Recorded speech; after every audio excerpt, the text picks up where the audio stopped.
আসসালামু আলাইকুম গাইস, কেমন আছেন সবাই? এটা হচ্ছে আমার ছাদ, গরিবের ছাদ আর কি, সৌদি আরবে। তো এখানে দেখেন আমার কবুতরগুলা, এগুলো আমার শখের বশত আমি রাখা। যদিও এখানে ততটা জায়গা নাই, ছাদেও তেমন রাখার মতো কোনো প্লেস নাই, তারপরে শখ তো শখই না।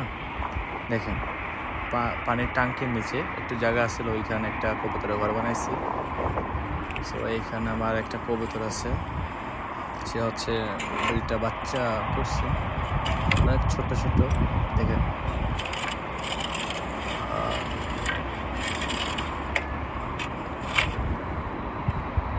দেখছেন, ও বাচ্চা নিয়ে বসে আছে বাসায়, অনেক ছোট ছোট বাচ্চাগুলো।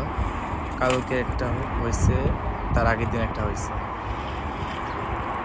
দেখেন কি করে, একদম ধরতে দেয় না। ও একদম ধরতে দেয় না।